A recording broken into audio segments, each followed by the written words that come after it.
참 예수님, 오늘 또 마테오복음 계속 이어나가도록 하겠습니다. 성부와 성자와 성령의 이름으로 아멘. 마테오복음 저희 몇 장 하고 있는지 아시죠? 모르시죠? 그래서 저희 지난번에 11장을 했죠.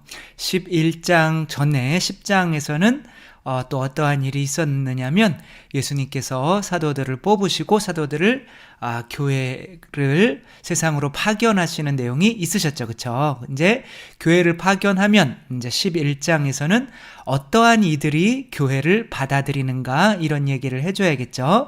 어떠한 이들이 받아들이겠어요? 바로 세례자 요한의 말을 따라서 회개한 이들이 받아들이겠죠. 근데 그 회개가 바로 지혜와 연결되는 거죠. 참다운 지혜라고 하는 거는 내가 지금까지 내 자신을 따라서 혹은 세상이나 혹은 그런 것들을 이용해서 나를 유혹하는 악의 그런 영들을 따라서 살았다면 그것들을 벗어나서 이제는 하느님 뜻을 따라서 사는 것이 지혜인 거죠. 근데 하느님 뜻을 따른다고 하는 것은 곧 무엇이겠어요? 하느님의 멍에를 매는 것이겠죠. 이 모든 이야기를 한번 보도록 하시면 이렇게 여기에서 한번 보도록 할게요. 11장 한번 복습해 보면 세례자 요한이 나오죠. 그렇죠? 그들을 세례자 요한을 왜 찾으러 광야에 나갔냐? 뭐 흔들리는 갈대 보러 나갔냐? 근데 너희들은 세례자 요한이 피리를 불어도 춤추지 않았고 곡을 해도 가슴을 치지 않았다. 반응이 없었다는 거죠. 그래서 이제 회개하지 않는 고을들은 이제 망하게 될 건데 바로 세례자 요한이 이 회개를 가르쳤기 때문에 그런 거죠. 그래서 근데 이제 이 회개를 하는 이들은 바로 어린이와 같은 철부지 아이들이라는 거죠. 세상 욕심에 시들리지 않는, 그리고 내 멍에를 메어라, 이게 바로 핵심인 거죠. 그렇죠? 고생하며 무거운 짐을 진 너희, 왜 고생하며 무거운 짐을 진 거예요? 바로 여기 제가 안 나오니까 좀 재미가 없죠. 그래서 아무튼 무거운 짐을 안 나오는 게 낫겠네요. 무거운 짐을 진 너희는 모두 나에게 오너라. 내가 너희에게 안식을 주겠다.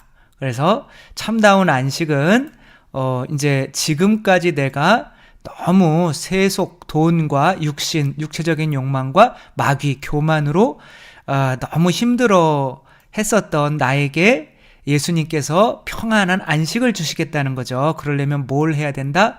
회개를 해야 되는데 그 회개를 하게 돼서 그분께 오면 어떻게 되냐면 나는 마음이 온유하고 겸손하니 내 멍에를 메고 나에게 배워라. 그러면 소처럼 바로 그분의 멍에를 메야 되는 거죠. 그렇죠? 그분이 나에게 어떠한 일을 시키겠다는 거죠. 그러니까 지금까지는 무거운 짐을 다른 멍에를 메고 살아온 거죠. 그런데 예수님께서 우리에게 주시는 멍에는 이제 가볍고 쉽다는 거죠. 그렇죠? 정녕 내 멍에는 편하고 내 짐은 가볍다. 그러면 너희가 안식을 얻을 것이다. 이렇게 이야기를 한 거죠. 그러면 도대체 안식이라는 게 무엇인지 이제 멍에를 맨다는 거는 그분의 종이 된다는 거죠.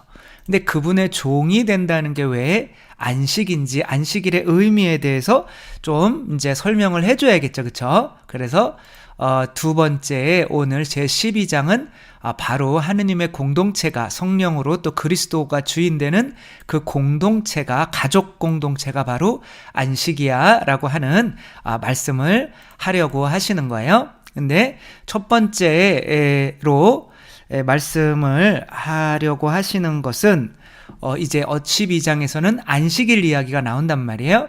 그러니까 안식일에 제자들이 바로 모에 이삭을 이제 남의 밭에 이삭을 뜯는 일을 하고 있죠. 안식일에는 이 일 자체를 해서도 안 되지만 이들처럼 도둑질을 해서도 안 되는 거죠. 그러나 예수님께서는 이들이 아무 죄도 없다. 이들이 진짜 안식일이 뭔지를 아는 사람이다 라고 이렇게 이야기를 하는 거죠. 저도 신학교에 들어오기 전까지는 제 자신이 행복이라고 하는 것을 쫓아서 이쁜 여자랑 결혼해야지, 돈 많이 벌어야지, 세상에서 날 무시할 수 없는 호랑이 같은 사람이 돼야지, 이제 그런 마음을 가졌었죠. 그때 그러면 뭐가 없었던 거예요? 지혜라고 하는 게 없었던 거죠. 뭐가 행복인지를 몰랐던 거죠. 그렇게 또 지혜가 없는 사람들에게 아이들이 교육받으면 똑같이 지혜가 없는 자녀들로 탄생할 수밖에 없겠죠. 돈만 하는 자녀. 그러면서도 세상에서는 정말 무거운 짐을 지고 막 우울하고 막 초조하고 아무튼 그런 삶을 살아갈 수밖에 없는 거죠. 진짜 지혜가 있는 사람들은 예수님과 함께 이렇게 남의 것을 막 훔쳐먹으며 다니는 것은 안 되겠지만 아무튼 그런 안식을 누린다는 거죠. 그러면 이제 본문을 한번 보면서 제 얼굴도 조금 나오게 하려면 이것을 조금 이렇게 작게 해야 하는 거죠. 그래서 이렇게 한 다음에 저를 좀 줄여줘야 되는 거죠. 제가 줄여줘야 되는데, 자, 이제 12장으로 한번 가보는 거죠. 12장에 어떠한 내용이 나오냐면 읽어가면서 한번 설명을 드리도록 하겠습니다. 그때 예수님께서 제가 조금 더 작아질게요. 안식일에 밀밭 사이를 지나가시게 되었다. 그런데 그분의 제자들이 배가 고파서 미리삭을 뜯어먹기 시작하였다. 바리사이들이 그것을 보고 예수님께 말하였다. 보십시오. 선생님의 제자들이 안식일에 해서는 안 되는 일을 하고 있습니다. 그러니까 지금 이야기하려고 하는 주제는 뭐예요? 도둑질이 아니라 안식일에 대해서 얘기한다는 거예요. 그러니까 그리스도에게 멍에를 메고 다니는 것이 왜 안식일인지 안식에 대해서 일을 하고 있습니다. 근데 안식일에서 지키지 않으면 사실은 돌 맞아 죽는 법이 있었죠. 그래서 이들이 남의 거를 훔치면 한 4배 정도로 갚아주면 되는 거지만 안식일을 어기면 돌 맞아 죽는 거기 때문에 그것이 더 큰 거기 때문에 이렇게 말하는 걸 수도 있어요. 그러자 예수님께서 그들에게 말씀하셨다. 다윗과 그 일행이 배가 고팠을 때 언제예요? 바로 사울에게 쫓길 때였죠. 그렇죠? 다윗이 어떻게 하였는지 너희는 읽어본 적이 없느냐? 이제 사울이 다윗을 죽이려고 쫓아올 때 다윗이 그 골리앗을 이긴 다음에 너무 인기가 높아지니까 사울이 이제 다윗을 죽이려고 했는데 다윗이 이제 도망쳐가지고 자기 일행들과 가는데 너무 배가 고픈 거예요. 그가 하느님의 집에 들어가 사제가 아니면 그도 그의 일행도 먹어서는 안 되는 제사 빵을 먹지 않았느냐. 자, 여기에서는 안식일이라고 하는 내용이 없어요. 그러니까 여기에서 이야기하려고 하는 거는 이들이 먹는 빵을 의미하는 거예요. 그러니까 이들이 먹는 빵은 바로 이 먹어서는 분명히 안 되는 율법에 어긋나는 훔친 빵이지만 혹은 그 사제들만 먹을 수 있는 빵이거든요. 그렇지만 다윗이 어떠한 일을 하고 있어요. 하느님께서 다윗을 통해서 어떠한 일을 하려고 하는 거죠. 어떠한 일을 하려고 하느냐면 다윗 왕국을 사울을 몰아내고 세우시려고 하는 거예요. 그렇죠? 이게 뭐겠어요? 지금 멍에란 말이야. 그 멍에를 맨 사람들은 이제 주인이 누구예요? 그리스도인 거죠. 그렇죠? 그러니까 그가 하는 것은 사제에게 바쳐진 어떤 율법에 바쳐진 그런 것을 넘어서는 것이기 때문에 아무런 죄가 되지 않는다는 거죠. 분명히 이것은 율법에 어긋나고 하는 것이지만 그래도 이 다윗이 하는 일이 더 상위에 있기 때문에 그런 일을 해도 이제 된다는 거죠. 그래서 지금 먹고 있는 이제 빵이 그러니까 어떠한 멍에를 통해서 내가 메고 있는 소에게 먹이는 여물 같은 어떤 그런 것이기 때문에 그들이 죄가 안 된다. 도둑질을 하는데 너무 과장된 것은 아닌가라고 생각할 수 있지만 부모님의 집에서 어머니가 먹지 말라고 한 사과를 하나 훔쳐 먹었어요. 물론 그것도 죄죠. 죄기는 한데. 근데 어떻게 설명을 해야 될까? 아무튼 그러니까 이 일이 먼저인 거죠. 그러니까 그랬다고 호적에서 파버리지는 않잖아요. 근데 만약에 저 같은 경우가 아버지가 밭에서 일을 하시다가 막걸리를 사오라고 했거든요. 그래가지고 제가 막걸리를 사오면서 계속 홀짝홀짝 먹었어요. 어렸을 때. 그렇다고 그게 죄라고 하지는 않거든요. 아버지가. 물론 아버지가 술이 왜 요거밖에 없냐 그래서 뭐라 그러신 적은 있지만 그거 가지고 그렇게 나무라지가 않거든요. 그러니까 그 일, 하느님의 일, 그 멍에 안에 있으면 그 주인이 주는 모든 것들은 먹어도 되는 거죠. 그래서 만약에 거기 남의 미리삭을 훔쳐먹을 때 예수님께서 안 계셨다면, 그래서 여기서 말하려고 하는 게 안식일의 주인이 바로 그리스도이다라는 걸 이야기하려고 하는 거죠. 그 다음에는 또 안식일에 사제들이 성전에서 안식일을 어겨도 죄가 되지 않는다는 걸 율법에서 읽어본 적이 없느냐. 사제들이 지금 성전에서 안식일에, 그러니까 신부님이 이제 안식일에 성전에서 지금 안식일에 신부님이 미사를 드려도 일을 하는 거잖아요. 그렇죠? 그렇지만 성전 안에서는 죄가 안 된단 말이에요. 그러니까 이 성전은 또한 뭐예요? 이게 이 안에서 하는 모든 행위들이 죄가 안 되게 만드는 성전이 바로 당신 자신이라는 거예요. 그러니까 안식일을 좀 알려는 거죠. 그러니까 안식일의 어떤 핵심이고 주인이 바로 그리스도라는 거죠. 그래서 그리스도 안에서는 어떠한 행위를 해도 그러니까 쉼이 된다는 거죠. 안식일은 하느님을 찬미하고 하느님께 영광을 돌리고 또 하느님 안에서 쉬는 거죠. 그렇죠? 그게 곧 행복인데 이들은 그냥 무조건 일만 안 하는 것을 안식일법을 지킨다고 잘못 착각하고 있었던 거죠. 내가 너희에게 말한다. 성전보다 더 큰 이가 여기에 있다. 그러니까 당신이 바로 성전이라는 거예요. 그러니까 당신 안에서는 어떠한 행위를 해도 죄가 되지 않는다는 거죠. 내가 바라는 것은 희생제물이 아니라 자비다. 그리고 이제 사랑인 거죠. 그렇죠? 가장 큰 당신의 사랑 안에 머무르고 있으면 어떤 것도 죄가 안 된다는 거죠. 근데 내가 이기적인 생각으로 어떠한 행위를 했는데 나중에 해고 났더니 상대방이나 세상에 도움이 되는 일이었어요. 그것은 정말 사랑을 한 걸까요? 아니면 죄일까요? 그것은 죄예요. 세상에 이득이 되는 일을 했어도 처음에 사랑으로 시작하지 않았으면 죄인 거예요. 왜? 하느님의 지배에 없었기 때문에. 아니면 하느님의 멍에를 매지 않았기 때문에, 혹은 내가 이것은 분명히 하느님의 뜻이야 라고 멍에를 매고 소처럼 일을 했는데 알고 봤더니 세상에 해가 되는 일이었어요.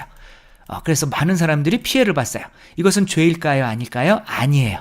물론 하느님의 뜻을 제대로 모른 아주 작은 무지에 온전히 알려고 하지 않았던 그런 죄는 있겠지만 거의 죄가 아니에요. 왜냐하면 내가 하느님의 뜻을 물어보고 그 뜻대로 행했기 때문에 이것은 하느님의 뜻, 바로 하느님의 성전 안에서 한 행위이기 때문에 죄가 안 되는 거예요. 그러니까 결과적으로 이게 사랑이었고 아니었고가 문제가 아니라 내가 어떤 하느님의 뜻을 멍에를 매고 했느냐 안 했느냐가 아무튼 문제인 거죠. 그래서 죄 없는 이들을 그러니까 너희들이, 그러니까 사실 아들은 안식일의 주인이다. 그러니까 안식일이 이제 여기 행복이잖아요, 그렇죠? 결국에는 행복하라고 안식일인 건데 안식일에 그 행복을 주는 주인이 바로 그리스도 당신이라는 거죠. 누구죠? 김창옥 씨, 그러니까 뭐 강사시죠, 그렇죠? 여러분 다 아시죠? 그분이 이제 우울증, 좀 슬퍼 보이죠? 우울증을 앓고 있을 때 신부님들한테 강의 요청이 들어와서 신부님들한테 강의를 하며 여기서 자기 이야기를 잘 들어주는 신부님한테 자기가 상담 좀 받아야겠다 생각을 했는데, 이제 상담 좀 해달라고 한 그 사람이 자기가 신부 그만둔다고 상담 좀 해달라고 해서 깜짝 놀랬다고 하면서 이제 어떤 수도자 신부님을 만났는데, 그 신부님이 90세가 넘으셨는데 그 신부님이 그 프랑스 어떤 시골 공동체로 이분을 2주 동안인가 피정을 보낸 거죠. 거기에서 피정을 하면서 이분이 그런 목소리를 들은 거죠. 그래, 너 여기까지 잘 왔다 라는 목소리를 들었을 때 물론 뭐 그게 아주 오래 가지는 않았대요. 근데 지금까지 쌓여왔던 그 힘듦과 어려움, 쉬지도 않고 일해왔던 거, 그런 것들이 한숨에 날아가 버렸다. 그리고 다시 힘을 얻어서 이제 다시 이 일을 할 수 있게 됐다라는 이야기를 그의 강의 안에 하잖아요. 그쵸? 그러니까 진짜 참된 쉼은 바로 내가 이 행복이고 성공이라고 생각하는 것을 따라오는 것이 아니라 바로 하느님께서 그래, 내 안에서 일하는 거 그게 행복이라는 거죠. 그렇죠? 너 수고 많이 했어. 그게 내가 지금까지 해온 게 하느님 뜻이었구나. 하느님 안에 있었구나. 그리스도 안에 있었구나. 라고 할 때 그게 온전한 안식이 된다는 거죠. 그래서 안식일의 주인은 일단은 누구다? 그리스도이다. 그러니까 그리스도 안에서만 행복을 찾을 수가 있다. 그것을 아는 게 뭐다? 지혜인 거죠. 그렇죠? 그러니까 지혜 그리고 멍에를 매는 것에서 일로 넘어온 거잖아요. 그래서 이제 그쪽 지혜로 그리스도께로 인도하시는 분이 세례자 요한인 거죠. 그러니까 안식일에 이번에는 손이 오그라든 사람을 고치시죠. 예수님께서는 그곳에서 자리를 옮겨서 그들의 회당에 들어가셨는데 거기에는 한쪽 손이 오그라든 사람이 있었다. 그러니까 한쪽 손이 오그라들었다고 하는 거는 이 세상에서 정말 당당하게 사람들 앞에서 살아가는 사람들을 의미할까요? 아니면 찌그러져서 열등감과 그런 것으로 찌그러져서 살아가는 사람을 의미하겠죠. 그렇죠? 예, 그들은 예수님을 고발하려고 또 안식일이죠. 그렇죠? 안식일에 병을 고쳐주어도 됩니까? 라고 이렇게 물어보는 거죠. 그러니까 그러자 예수님께서는 그들에게 말씀을 하시는 거죠. 지금 괜히 제가 장난을 이런 것으로 이제 쳤네요. 그러자 예수님께서는 그들에게 말씀, 너희들 가운데 어떤 사람이 양 한 마리가 있는데 그 양이 안식일에 구덩이에 빠졌다고 하자. 그러면 그것을 잡아 끌어내지 않겠느냐. 잃어버린 양이나 이런 거를 이제 나중에 15장에서는 한단 말이에요. 그렇죠? 그러니까 이게 예수님의 멍에, 예수님의 일이라고 하는 것은 그들이 그 밀을 뜯어 먹어도 됐던 것은 그 예수님의 멍에를 메고 있었기 때문인데 그 멍에를 메는 그 행위가 바로 뭐냐면은 양을 구원하는 일이기 때문에 그런 거죠. 그렇죠? 그래서 지금 이들은 안식일이지만 나와 함께 있는 거지만 양을 구원하는 거야. 너희들도 양 한 마리 빠지면 구원하잖아. 근데 내 제자들이 영혼을 구원하는 일을 하다가 잠깐 그거를 좀 뜯어 먹었는데 뭐가 죄니? 라고 하시는 말씀인 거죠. 사람이 양보다 더 귀하지 않느냐? 안식일에 좋은 일을 해도 된다라고 이렇게 말씀을 하시는 거죠. 그래서 제자들은 안식일에 양을 구하는 것이 아니라 사람을 구원하는 일을 했다고 말씀을 하시는 거죠. 그러고 나서 그 사람에게 안식일에 제발 좀 안식일을 사람을 억누르는 것이 아니라 내 안에서 사람 영혼을 구원하는 일로 안식일이 좀 변화돼야 된다. 그런 안식일을 한 사람들이 진정한 참된 쉼을 얻는 거야 라고 말씀을 하시며 당당해져라. 세상에 율법 때문에 억눌리지 마라 라고 하시는 말씀인 거죠. 그가 손을 뻗자 다른 손처럼 성해져 건강하게 되었다. 바리사이들은 이제 율법으로 이 세상에 자기들이 율법을 잘 지키는 거로 명예를 얻고 하니까 이제 예수님을 없애야만 하는 거. 자기들이 어떤 기득권을 누리게 만들어줬던 율법이라고 하는 것을 바꾸려고 하니까 이제 이들은 예수님을 죽일 수밖에 없는 거죠. 그러니까 요한복음 같은 데서는 예수님이 돌아가시는 이유가 하느님과 당신을 동일시하는 거예요. 그 이유란 말이에요. 근데 여기에서는 안식일이라고 하는 것이 되게 큰 거예요. 그들에게 자신들의 율법, 굉장히 중요하다고 하는 율법, 그리고 그들이 율법을 가지고 자기들이 이 세상에서 기득권이 된 건데 그 기득권을 잃게 만들기 때문에 율법을 조금 이렇게 뭔가 예수님 완성시키려고 온 건데 바꾸려고 온 것처럼 자기들의 무언가를 잃을까 봐 예수님을 죽이려고 하는 거죠. 마태복음에서는. 여기서 또 예수님조차도 이제 주님의 종이라고 하는 거죠. 예수님께서는 그 일을 아시고 그곳에서 물러가셨다. 그래서 여기서 이제 김창옥 교수님이 생각이 났으니까 또 이야기를 하는 건데, 뭐 교수님은 아닌 것 같아요. 박사학위는 없는 것 같고. 그러니까 이제 그 양반이 자기에게 처음에 이제 강의를 이제 뭐 그냥 돈 받고 이렇게 공식적으로 할 때가 아닐 때, 이런 걸 뭐 우리 강의하는 입장에서는 이제 뭐 전문 용어로 야매라고 하잖아요. 그렇죠? 야매로 강의를 할 때 어떤 자매님이 찾아오신 거죠. 근데 마치 사관 선생님처럼 여자인데, 안녕하세요. 뭐 목소리가 뭐 여기 뭐 가르치는 데라며요? 뭐 이런 식으로 와가지고 이렇게 하는 거니까, 보니까 이 사람이 자유롭지가 않은 거예요. 자기에게 뭔가가 두려움이 있는 거죠.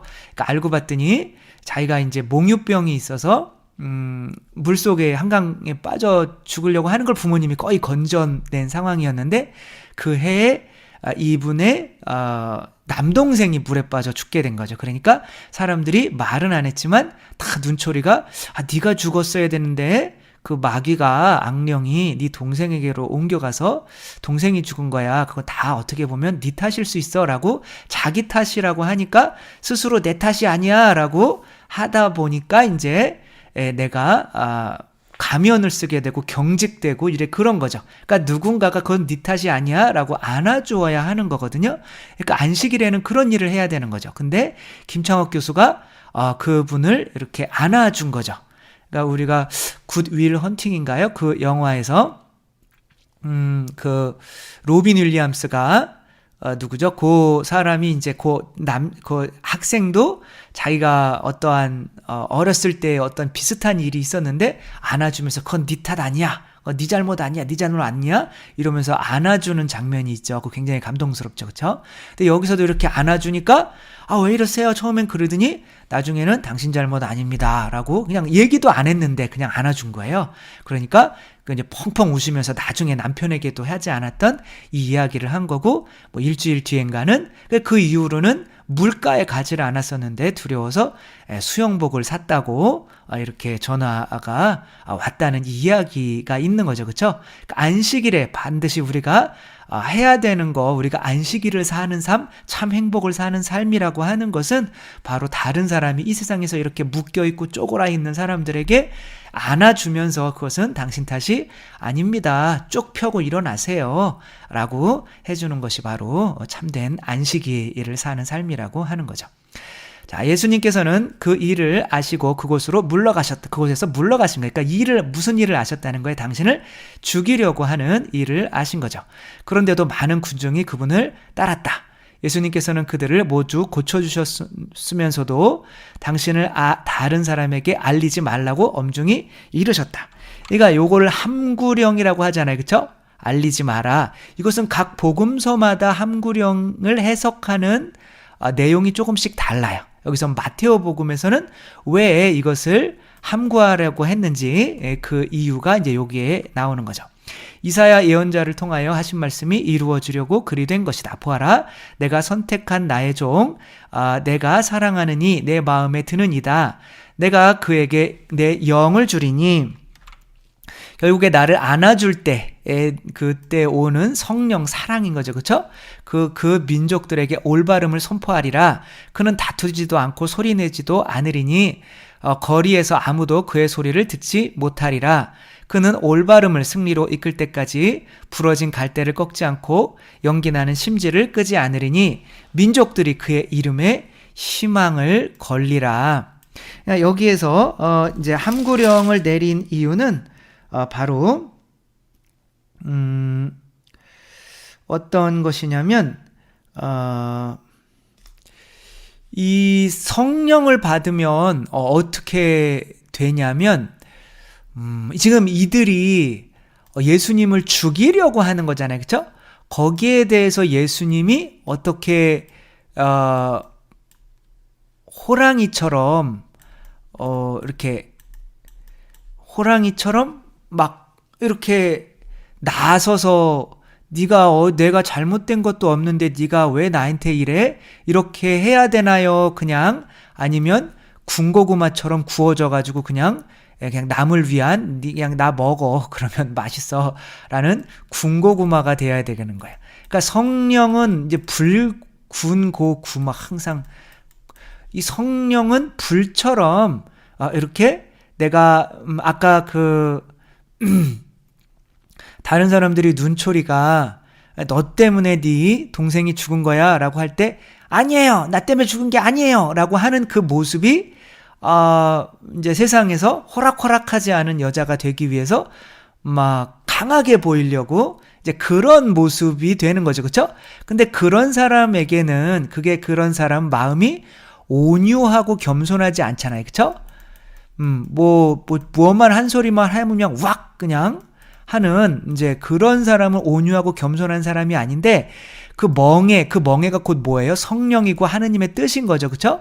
성령이고 하느님의 뜻인데 그러니까 부모님이 주는 밥을 먹으면 그게 성령이잖아요. 밥이잖아요. 살과 피. 그 밥을 먹으면 그 부모님의 뜻을 따라야만 돼요. 그리고 그 부모님이 주시는 밥은 부모님의 살과 피, 사랑이란 말이에요. 그러니까 그 뜻을 따라야만 하면 이 손은 막 그냥 나한테 왜 이런 거 매세요 그러는 거예요. 마음이 온유하고 겸손해지는 거예요.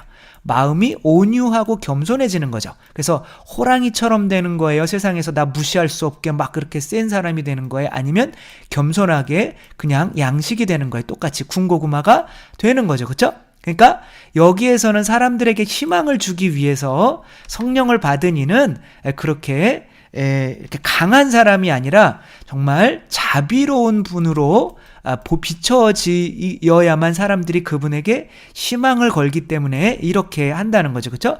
그는 다투지도 않고 소리내지도 않으리니 거리에서 아무도 그의 소리를 듣지 못하리라. 그는 올바름, 그러니까 의로움을 가져오는 분인 거예요. 승리로 이끌 때까지 부러진 갈대를 꺾지 않고 갈대가 부러졌지만 부러졌으면 죽을 게 뻔한데도 그냥 끝까지 희망을 두게 만드는 거지 당신한테.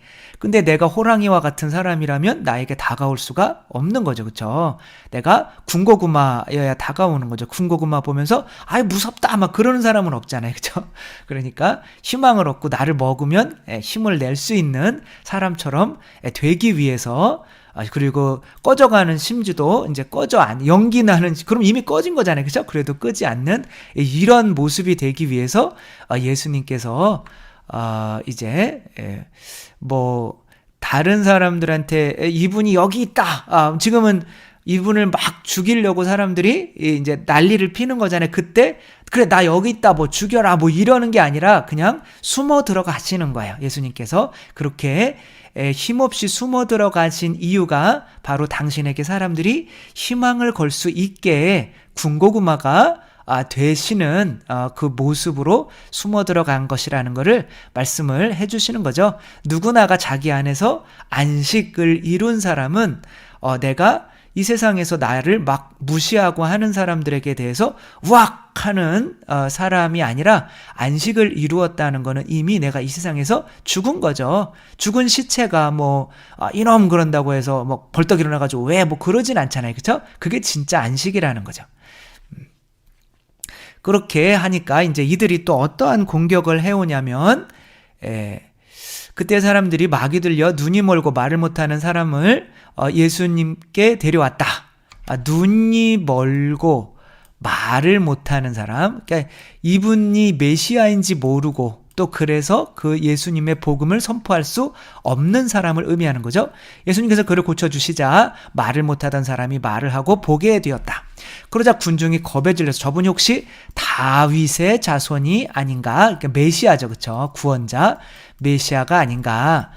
이렇게 생각하니까 바리사이들은 이 말을 듣고 저자는 마귀 우두머리 베엘제불의 이 해석이 어려워요. 파리대왕이라고도 할 수도 있는데 힘을 빌리지 않고서는, 그러니까 사탄을 따르는 애들은 다 파리죠. 그렇죠? 똥을 따르는. 좀 그렇고. 힘을 빌리지 않고서는 마귀들을 쫓아내지 못한다 라고 하니까 예수님께서 그들의 생각을 아시고 이렇게 말씀을 하시는 거예요. 어느 나라든지 지금 하느님 나라에 대해서 설명을 하려고 하시는 거죠. 서로 갈라지면 망하고 어느 고을이나 집안도 서로 갈라지면 버텨내지 못한다. 사탄도 우리를 다 끌어내리기 위한 그 질투와 미움 안에서는 하나가 된다는 거죠. 그렇죠? 그러니까 공공의 적이 생기면 부부가 막 서로 싸우다가도 아들이 막 더 망나니 짓을 하는 거예요. 그러면 합심해서 아들놈을, 아니 그건 아니구나, 다른 사람을 옆집에 야, 우리 집한테 막 뭐라고 그런 거예요. 그러면 막 싸우다가도 공공의 적이 생기면 단합을 하게 되잖아요. 그렇죠? 그런 것처럼 사탄도 미움 안에서 하나가 되는 거거든요. 그 사탄을 내쫓으면 서로 갈라진 것이다. 그러면 사탄의 나라가 어떻게 버텨내겠느냐? 내가 만일 베엘제불의 힘을 빌려 마귀들을 쫓아낸다면 뭐 베엘제불, 루치페르 뭐 여러 가지 이름이 있죠. 그렇죠? 너희의 제자들은 누구의 힘을 빌려 마귀들을 쫓아낸다는 말이냐? 그러니까 예수님 말고도 구마를 하는 제자들이 분명히 있었던 거예요. 그렇죠? 그리고 그들을 통해서 하느님도 마귀가 나가게 해준 거예요. 그렇다면 그들이 너희의 재판관이 될 것이다. 왜 그들은 하느님의 힘을 비른다고 그랬고 왜 나는 마귀의 힘을 비른다고 그러냐? 그것은 너희들 주장에 일관성이 없다고 말씀을 하시는 거죠. 그러나 내가 하느님의 영으로, 항상 성령님이 나오는 거죠. 하느님의 영으로 마귀를 쫓아내는 것이라면 하느님의 나라가 이미 너희에게 와 있는 것이다. 먼저 힘센 자를 묶어놓지 않고서 어떻게 그 힘센 자의 집에 들어가 재물을 빼앗을 수 있겠느냐. 그러니까 여기서는 하느님의 영이 뭐예요? 힘으로 지금 뭐 하는 거예요? 어떠한 집에 들어가서 그 집안에 있는 어떠한 것을 몰아내고, 그의 자아죠. 그렇죠? 나를 지금까지 지배하고 있었던 자아를 몰아내고 그 하느님의 어떠한 뜻이 지배하게 만들면 하느님의 나라가 된다라고 하는, 이런, 이제 이게 요한복음까지 오면 이게 뭐 거의 완전하게 바오로 사도도 마찬가지고 이런 신학이 생기지만, 지금은 마테오복음은 뭐 이런 것은 머릿속에는 있지만 명확히 그렇게 체계로 설명하고 있지는 않지만 이 내용 안에 다 들어가 있는 거죠.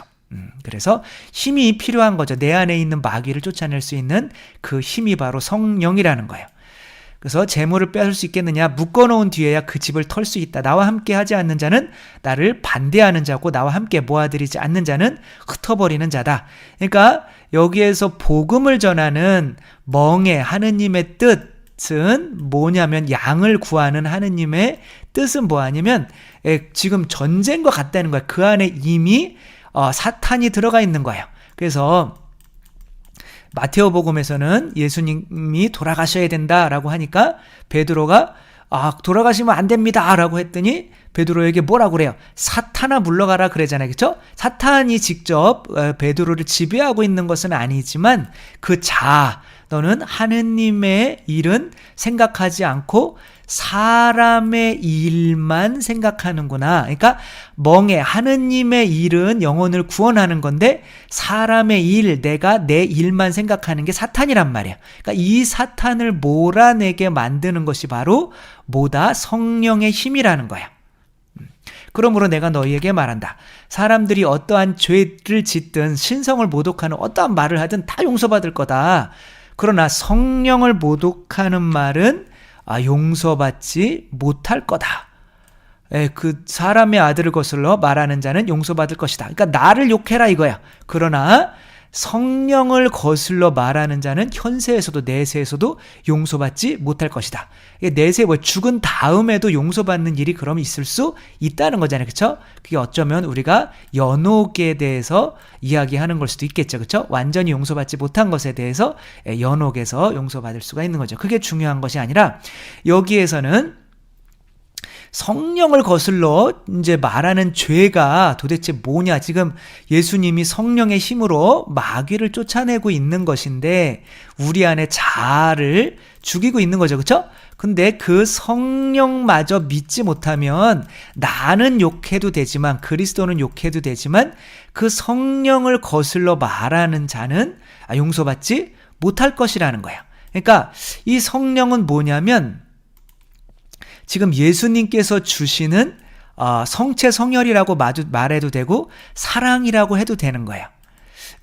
여러분 조금 안 좋은 내용이 있기는 하지만 옛날에 공공의 적이라고 한 영화가 있었어요. 공공의 적에서 그 나쁜 놈이 아들놈이 부모님의 보험인가요? 유산을 받기 위해서 부모님을 이제 죽여요. 죽이러 왔는데 이놈이 이제 칼로 찌르다가 너무 잔인하죠, 그렇죠? 이제 그 잘못 찔러서 손톱이 잘라져서 떨어져요. 손톱이. 근데 이제 그 놈을 어떻게 나중에 잡게 되냐면 어머님의 그 시체를 해부에다가 어머니 목까지 찔린 거예요. 근데 목에서 이상한 게 하나가 있는 거예요. 그거를 꺼내봤더니 그 아들놈의 손톱이었던 거예요. 그게 이제 정말 가장 확실한 증거가 되는 거죠. 자, 그런데 어머니는 믿지 못하더라도, 어머니는 욕하더라도 이 어머니께서 보여주신 이 사랑에 대해서는 욕할 수는 없는 거죠. 그렇죠? 그러니까 이 사랑을 먼저, 이게 사랑이 선물이죠. 그렇죠? 그것을 믿어야 이제 어머니도 믿게 되는 거죠. 그러니까 어머니는, 그러니까 예수님이 저에게 성체를 영할 때 그래 너 나한테 많이 줬니? 난 너한테 다 줬다라고 하는 것은 지금 성령님을, 하느님의 사랑, 예수님의 사랑을 믿는 거예요. 그러니까 성령님 때문에 내가 하느님께서 나에게 다 주셨는데 내가 뭔가 예수님께 해드린다고 착각했구나. 라면 먹으면서 정말 왜 이거밖에 안 줘요? 하는 게 내 자아잖아요. 그쵸? 그러니까 그놈을 쫓아내야 예수님이 주인으로, 부모님이 주인으로 내 안에서 당신 뜻을 이루시는데, 그것을 하려면 그분이 분명히 부모님이 나를 위해서 고생하신 굳은 살을 보여주셔야 되거든요. 그러니까 굳은 살조차도 그것을 받아들이지 않으면 어머님을 믿게 되지는 않겠죠. 그렇죠? 그러니까 그 사랑 자체, 그 선물 자체를 받아들이지 않는다면, 그것을 사랑으로 인정하지를 않는다면 어머니에 대한 그 사랑까지가 올 수가 없는 거예요. 근데 좋아, 어머니 미워서 죽였다고 생각을 해. 하지만 어머니가 한 이 행동은 믿어야 될 거 아니야 라고 하는데 그놈은 완전히 마귀가 돼서 그런 것까지도 인정하지 않으려고 했던 거야. 그러니까 그런 애가 있었죠. 친구 시켜서 교통사고 만들어서 자꾸 이런 이상한 것만 말씀드려서 죄송하긴 한데, 그 봉고차로 엄마를 친 거예요. 근데 어머니가 안 돌아가셨어요. 근데 아들이 이제 그거를 경찰서에서 알아서 아들과 친구를 입건을 시켰죠. 근데 어머니가 휠체어 못 일어나시니까 타고 오셔가지고 내가 잘못 키운 내 탓이다. 내 아들을 용서해줘라. 라고 하는, 엄마가 싫더라도 그런 어머니의 사랑은 인정을 해야 될 거 아니에요. 그렇죠? 그렇게 사랑을 인정하게 되면 예수님도 그 어머니도 인정하게 되고, 그러면 어머니의 뜻이 내 안에 들어오고 내 뜻이 이제 죽게 되는 거죠. 그렇죠? 그러면 이제 어머니가 원하는 삶으로 살아갈 수 있기 때문에 하느님의 자녀로 새로 태어날 수가 있게 되는 거죠. 그래서 정말 이게 사랑이다. 그러니까 사랑 자체를 이렇게 믿지 않는 거라는 거는 정말 큰일인 거죠. 그러니까 예수님의 십자가가 정말 사랑 자체인 거죠. 그렇죠? 예수님이 그러니까 보통 성령은 예수 그리스도가 십자가에 못 박히셔서 옆구리에서 피와 물로 나온 거잖아요. 그렇죠? 그러니까 예수님이, 부모님이 돌아가실 때에 나오는 게 성령이란 말이에요. 사랑이란 말이에요. 그러니까 그 성령, 예수님께서 십자가에 못 박히셨을 때 그 사랑을 사람들은 다 이해를 했나요? 못했나요? 아니죠. 그런 것을 보면서도 조롱을 한 사람들이 대부분이었단 말이에요. 그러니까 예수님이 십자가에 못 박히셔서 이렇게 있는데 그것들을 정말 사랑이라고 안 받아들이는 사람이 얼마나 많아요. 왜 하느님이 십자가에 못 박혀? 그러니까 부모님이 우리 위해 고생을 해야 되는 거는 알면서 그 십자가를 보면서도 그게 사랑인지 모르고 조롱하는 사람이 있고, 혹은 그런 사랑과 함께했던 성모님께 돌을 던지거나 훼손하거나 이상한 나쁜 짓을 하는 사람들도 엄청나게 많죠. 그렇죠? 개신교 신자에서 그들이 많이 와가지고 이제 그렇게, 아니 아무리 그래도 예수님을 잉태하시고 예수님과 함께 같은 고난의 길을 가셨던 분인데 그분에게 그렇게 할 수 있다는 것은 그것은 사랑 자체를 믿지 않았기 때문에 더 이상 돌아올 수 없는, 용서받을 수 없는 죄가 된다는 거예요. 그런 죄들은. 그래서 사랑이라고도 그 멍에라고 하는 것이 바로 그리스도의 피, 사랑으로 오는 것이기 때문에 그 사랑 자체는 좀 믿어야 된다는 거예요. 그래야 이제 하느님 나라가 안식이라는 것이 내 안에 이루어질 수 있다는 거죠. 그 사랑마저 거부하면 세상에 사랑이 어디 있어? 사랑은 없어. 사랑은 인간이 만들어내는 거야. 라고 진화론처럼 이렇게 사랑의 존재를 거부하게 되면 더 이상 그 사람에게는 희망이 없다는 거죠. 자, 나무가 좋으면, 그러니까 이제 그렇게 예수님께서 성령의 힘으로 내 자아를 쫓아내는 것을 보면서도 그것이 악령이다 이렇게 이야기를 하니까 너희들은 악령이 들려있기 때문에 악령이라고 얘기하는 거야. 이렇게 너희들에겐 희망이 없어 라고 어떻게 보면 이야기를 하시는 겁니다. 나무가 좋으면 그 열매도 좋고 나무가 나쁘면 그 열매도 나쁘다. 나무는 그 열매를 보면 안다. 그러니까 그 열매가 바로 신앙 고백이라는 거예요. 그러니까 예수님의 십자가를 보면서 저거는 사랑이야 라고 사랑의 힘으로 우리 안에서 악령을 쫓아내는 거야 라고 이제 한다면 그 나무는 좋은 나무고, 그러나 그게 아니다. 저거는 돈 벌어 먹으려고 하는 도구로 그냥 만든 거다라고 한다면 아직까지 그 사람은 나쁜 나무라는 거죠. 그게 그 누구로부터 태어났다는 거예요? 독사로부터 태어났다는 거죠. 뱀. 우리 자아죠. 그쵸? 파라오의 지배하에 사는 거죠. 너희가 악한데 어떻게 선한 말을 할 수 있겠느냐. 너희 마음이 가득 찬 것을 입으로 말하는 법이다. 선한 사람은 선한 곳간에서 선한 것을 꺼내고 악한 사람은 악한 곳간에서 악한 것을 꺼낸다. 내가 너희에게 말한다. 사람들은 자기가 짓거린 쓸데없는 말을 심판날에 해명해야 될 거다. 네가 한 말에 따라 너는 의롭다고 선고도 받고 내가 한 말에 따라 너는 단죄받기도 할 것이다. 그러니까 우리들은 예수 그리스도의 십자가를 보고 뭐라고 이렇게 고백해야 되는 거예요. 저것은 사랑이다. 적어도 그렇게 고백을 해야만 하는 거죠. 그렇죠? 그렇게 고백을 하게 되면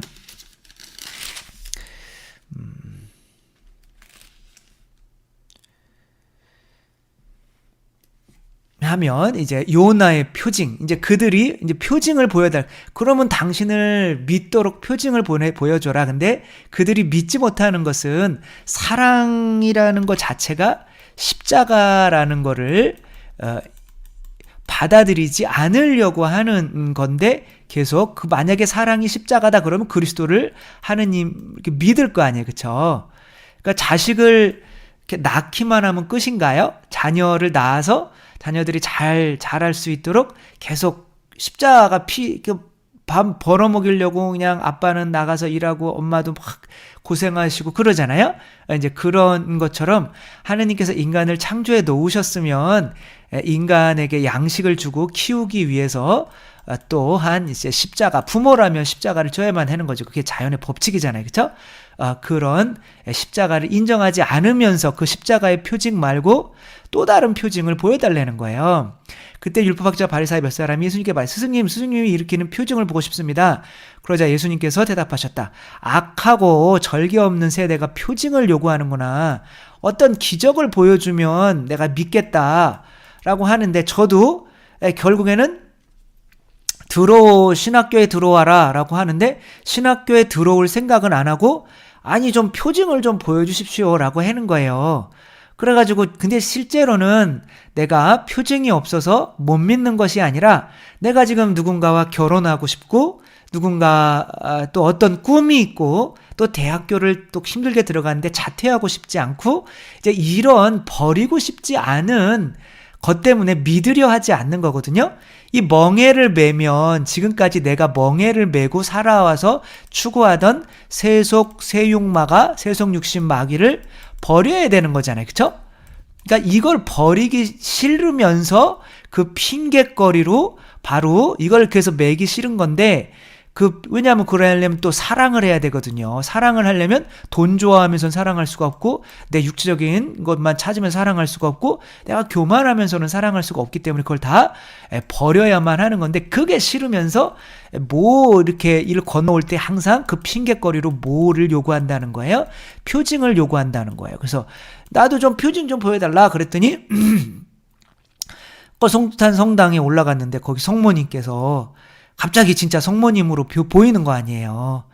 그래가지고 무릎 꿇고 그냥 겁나가지고 아유 왜 나타나셨나 아유 이거는 이제 그러면서 언제 가시나 그리고 그냥 무릎 아파 죽으려고 하려다가 한 20분 정도 무릎 꿇고 있었던 것 같아요. 그게 뭐 20분인지 2시간인지 모르겠어요. 무릎이 엄청 아팠다는 기억밖에 없어요. 그리고 이제 발을 보면서 이게 발가락이 이렇게 했다가 진짜 성모님이 예수 성모님처럼 보이는 거예요. 성모상이. 근데 그렇게 오랫동안 그렇게 보이니까 이게 제가 볼 때는 진짜 성모님께서 거기에서 발현하신 게 확신한 것 같아요. 그래서 교황청에 성모 발현지로 이렇게 해야겠지만 제가 이제 술을 많이 마셔서 만취 상태라는 게 좀 문제이긴 한 거죠. 그러면서 내려오면서 내가 술 먹어서 그렇지 나한테 그런 표징을 보여질 리가 없지라고 하면서 표징을 보여주어도 믿지를 않는 거예요. 그럼 가장 어차피 안 들어가려고 하는 거니까. 그래서 그것 때문에 마음이 바뀌지는 않았어요. 그러니까 가장 완전한 표징은 뭐라는 거예요? 십자가라는 거예요. 그게 요나의 표징이라는 거예요. 심판 때에 어디 보죠? 악하고 절거함 요나의 예언자의 표징밖에는 이거 요나 예언자의 표징이 뭐예요? 바로 사흘 밤낮을 물고기 속에 물고기가 여기서는 뭐예요? 밤인 거예요. 밤, 죽음 속에 있는 거예요. 땅 속에 갇혀 이렇게 죽으셨다가 사흘 만에 부활하겠다는 거죠. 그렇죠? 근데 걔네들은 그 요나의 표징, 그 십자가의 죽음을 보고 죽음과 부활을 보고 믿었는데 너희들은 그거 봐도 안 믿을 거야. 이제 남은 표징은 하나밖에 없어. 라고 하시는 거죠. 그래서 십자가만큼 완전한 표징은 없는 거예요. 이 십자가에서 그게 바로 사랑이라는 걸 찾아내면 안 믿을 수가 없다는 거죠. 어떠한 신이 인간을 만들었는데, 그렇죠? 만약에 이런 마이크라도 만들었단 말이에요. 그럼 이 마이크가 제대로 유지될 수 있도록 둬야지 이 마이크를 막 그냥 동물이 물어가고 막 썩어버릴 수 있는 대로 이렇게 막 방치하는 사람이 어딨어요. 그쵸? 이런 것도 만약에 예술 작품을 만들었다면 그 예술 작품을 잘 보관하기 위해서 온도도 맞춰주고 이렇게 내가 계속 신경을 써줄 거 아니에요. 그쵸? 근데 그거를 막 방치하는 사람이 어디 있어요? 그러니까 하느님이 인간을 만들었다면 인간을 위해서 계속 피를 우리 유지하기 위해서 에너지를 주기 위해서 피를 흘리고 있어야만 한단 말이야. 그렇게 피를 흘리고 있는 신은 예수 그리스도밖에 없어요. 그러니까 신이 있다면 예수 그리스도일 수밖에 없는 거예요. 그게 십자가의 표징이거든요. 그게 요나의 표징이거든요. 그러니까 이 표징을 보면서도 안 믿는다는 거는 어떻게 할 수가 없다는 거예요. 그러니까 니네베 사람들은 이제 하느님을 안 믿는 사람들이었지만 그래도 회개를 했는데 그러니까 그렇다는 거는 믿을 마음이 없다는 거예요. 그래서 심판 때에 남방 여왕 2세대와 함께 남방 여왕은 뭐 한 거예요? 솔로몬의 지혜를 찾으러 온 거죠. 여기서 지혜는 뭐라고 그랬어요? 행복이라고 그랬죠. 그렇죠? 행복이 무엇인지 아는 거. 그것은 불교에서도 부처님이 뭐라 그랬어요? 집착에서 모든 고통이 온다라고 하는 건 하나의 지혜잖아요. 그렇죠? 거기는 지혜가 있단 말이에요. 그래서 사람들은 적어도 거기라도 찾아가면서 내가 이 세상에서 집착하는 것 때문에 바로 이렇게 행복에 이르지 못하는구나 라고 하는 것을 찾아온단 말이에요. 그러니까 남방여행 그때는 아직까지는 그리스도께서 오시지 않고 이런 불교 정도의 그 솔로몬 정도의 수준이 있어도 정말 이 사람은 행복을 찾아서 왔단 말이에요. 근데 너희들은 그런 지혜조차도 찾지 않으려고 하는 인간들이야 라고 하는 거죠. 그러니까 이렇게 지혜를 찾도록 이끈 사람이 누구예요? 세례자 요한인 거죠. 그러니까 그 세례자 요한 말도 안 들었잖아 라고 하고 있는 거죠. 그래서 더러운 영이 나가면 쉴 데를 찾아 물 없는 곳을 돌아다니지만 찾지 못해. 그때 내가 다시 이제 그 더러운 영은 이제 내가 나온 집으로 다시 돌아가야지 하고는 그 집이 비어 있을 뿐만 아니라 말끔히 치워지고 정돈되어 있는 것을 보게 된다. 어떤 에너지가 왔다는 거죠. 그쵸? 그러니까 성령의 힘으로 마귀가 쫓겨났다는 거야. 이것은 세례라는 거를 받았다는 거예요. 세례를 통해서 말끔히 치워졌는데 뭐를 안 하는 거예요? 내 자신과의 끊임없는 싸움을 하지 않는 거죠. 이걸 뭐라고 그러는 거예요? 견진이라고 하는 거예요. 그러니까 그 늑대한테 자란 아이가 있어요. 늑대한테 자란 아이가 있는데 인간을 만났어요. 그리고 인간한테 사랑을 많이 받고, 내가 인간이었구나. 라고 하고, 나 인간이네. 라고 믿었어요. 근데, 한 두세 번, 이제 인간처럼 일어서려고 하는데, 이제 평생 동안, 이렇게 10년 동안 네 발로만 기어왔기 때문에 일어서는 게 잘 안 돼요. 한 10번 정도 해보다가, 안 되네. 그럼 말아야지. 라고 하면, 더 안 좋아진다는 거예요. 세례받고 견진을 거치지 않으면 광야에 나와서 자기 자신과 싸움을 하지 않으면 더 안 좋아진다는 거예요. 이런 대표적인 사례가 누구냐면 가룟옷 유다인 거예요. 가룟옷 유다는 뭐 처음엔 돈 좋아하다가 예수님 만나서 한번 따라봐야지 하다가 그냥 예수님 뭐 잘 안 되네. 그냥 팔아넘겨야지.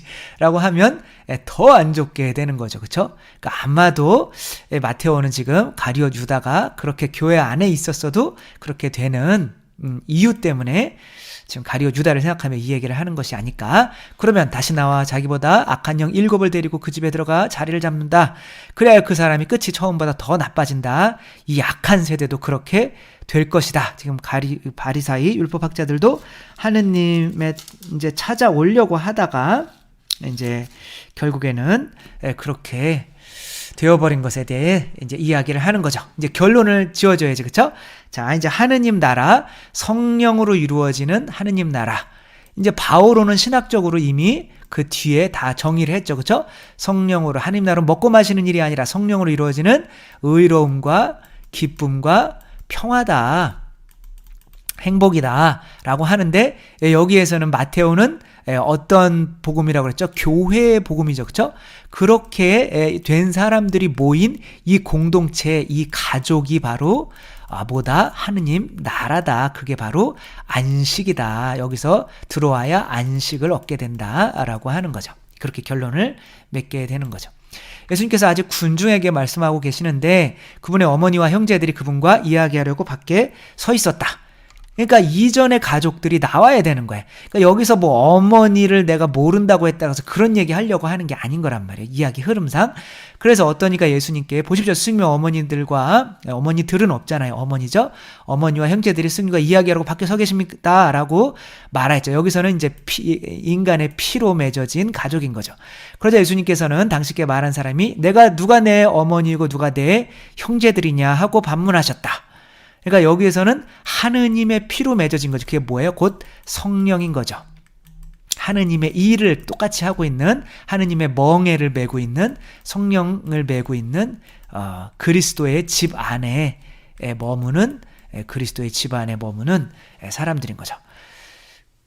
낙서를 너무 많이 하네요. 그렇죠? 그리고 당시 제들을 가르쳐 말했다. 이들이 내 어머니이고 내 형제들이다. 하늘에 계신 내 아버지의 뜻을, 여기에 뜻은 뭐겠어요? 멍해죠. 그쵸? 위에서 얘기했던 그 뜻을 실행하는 사람이 내 형제여 누이여 어머니다. 이 가족인 거죠. 그쵸?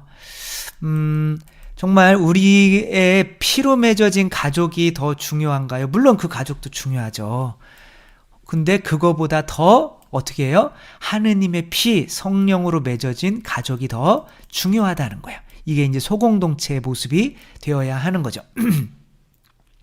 그래서 사람들이 가족에게서 상처받고 한 사람일지라도 이 성령으로 맺어진 소공동체에서 서로 이해받고 또 그 안에서 복음을 전하는 일을 함께 목숨을 바쳐 해나갈 수 있다면 그것이 바로 하느님 나라가 되는 거죠. 행복을, 그리고 그것이 하느님 나라에 머무는 것이 곧 안식이다, 이런 거죠. 저도 사실은